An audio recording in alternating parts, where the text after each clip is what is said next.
The one world leader who is at the heart of Trump's push for peace in Ukraine and Gaza is Saudi Arabia's Crown Prince Mohammed bin Salman.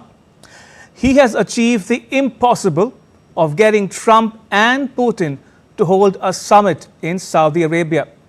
M.B.S, as he is known by his initials, is a toast of international diplomacy today. In the last 3 months alone, Syria's interim president Ahmed al-Shara, Italy's Prime Minister Giorgia Meloni, UK's Prime Minister Keir Starmer and France's President Emmanuel Macron have all called on him. It marks a complete reversal of fortunes for the 39-year-old royal, the de facto ruler and heir apparent to the Saudi throne. M.B.S was in the doghouse after an exiled Saudi journalist, Jamal Khashoggi, was assassinated in Turkey in 2018. And therefore, for someone who was a pariah 7 years ago, Mohammed bin Salman's rise to become a power broker and peacemaker is nothing short of spectacular.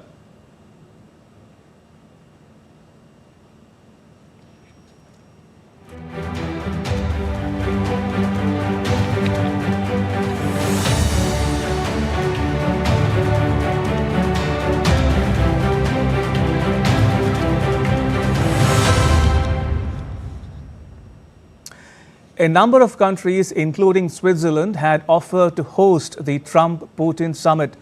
So what swung it for Saudi Arabia?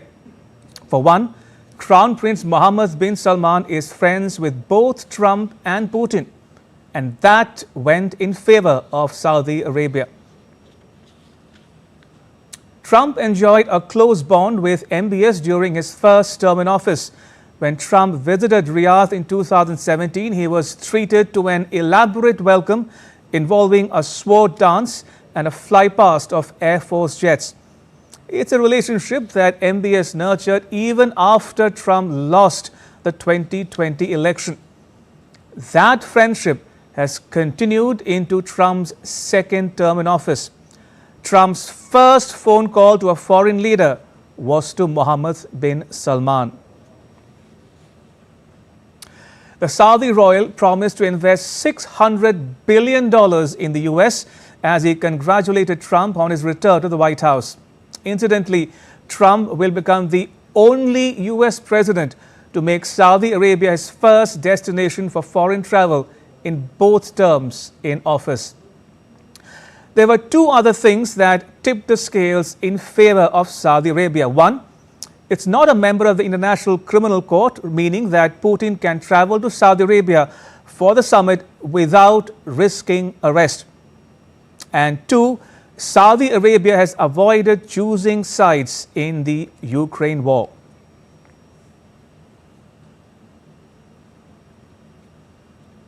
It's not just the Ukraine-Russia detente that Saudi Arabia is midwifing.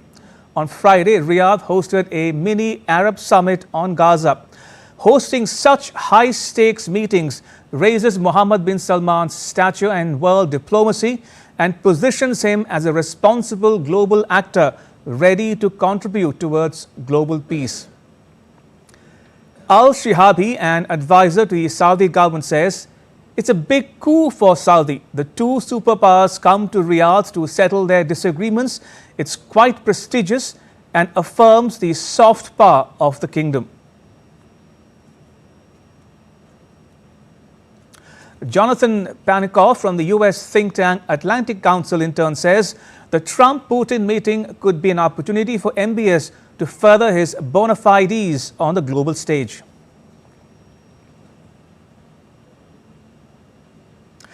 But the journey back to international legitimacy has not been easy for M.B.S.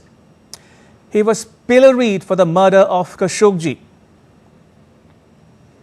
His reputation was in tatters. M.B.S, however, denies ordering Khashoggi's killing.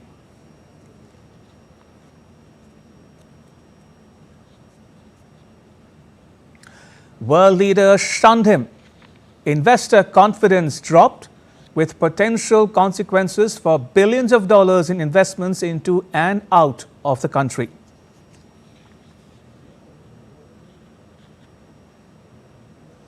at the G20 summit that was held just a month after Khashoggi's killing, M.B.S was positioned at the far end of the back row in the family photograph with attending leaders. But M.B.S is a quick learner.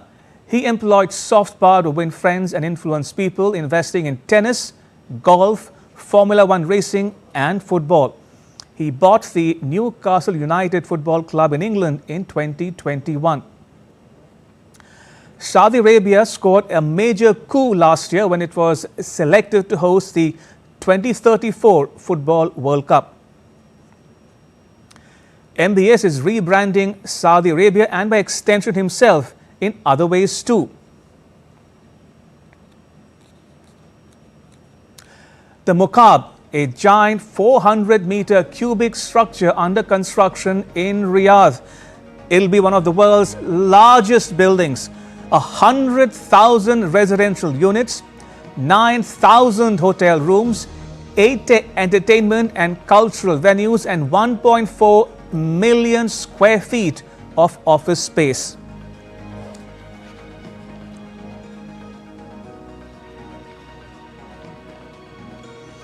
A floating port city named Oxagon.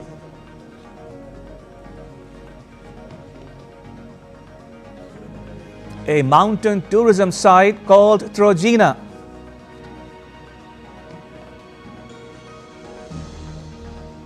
A futuristic city known as Neom, a $500 billion mega city project. It's nestled in the northwestern corner of Saudi Arabia, which is a largely undeveloped region near Jordan, Egypt and Israel.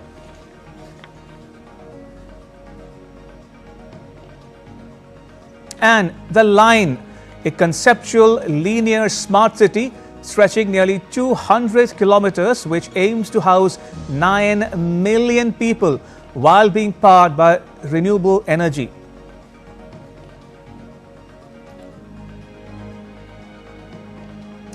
It all forms part of M.B.S's modernization plan and reform agenda called Vision 2030.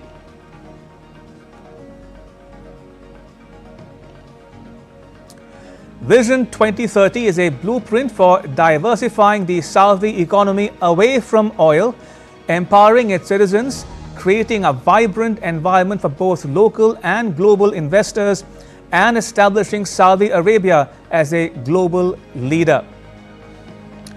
Another powerful symbol of Saudi Arabia's financial clout is the annual Future Investment Initiative Forum, dubbed Davos in the Desert. M.B.S launched it in 2017.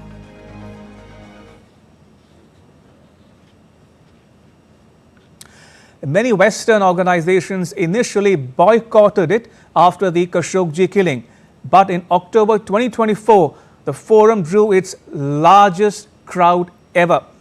Saudi Arabia hosted a special meeting of the World Economic Forum in Riyadh last year and announced that it would become a regular feature.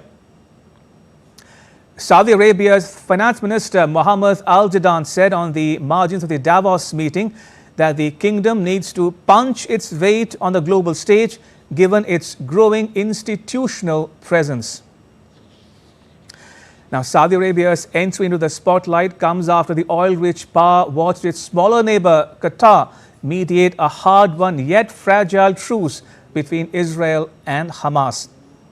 But remember, Saudi Arabia is not a new entrant or player in peacemaking. Saudi Arabia has been mediating between other nations and also resolving its own disputes with some other countries.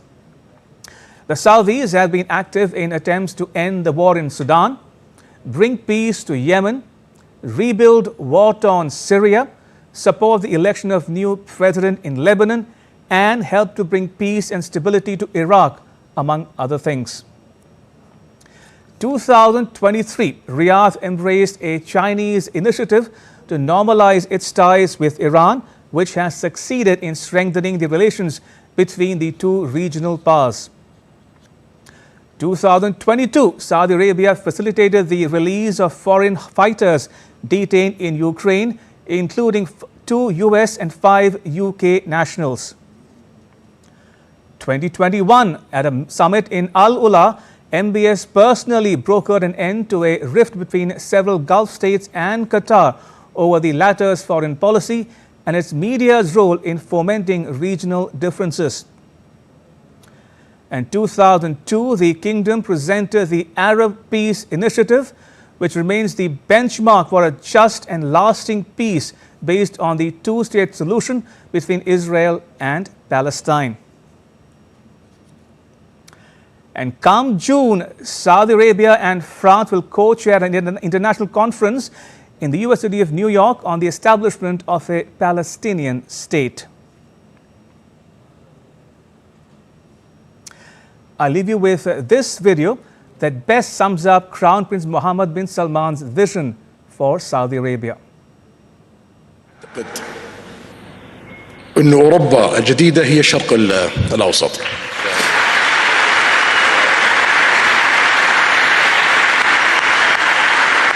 هذه حرب السعوديين، هذه حربي اللي أخوضها شخصيا، ولا أريد أن أفارق الحياة إلا وأرى الشرق الأوسط في مقدمة مصاف العالم، وأعتقد أن هذا الهدف سوف يتحقق 100%.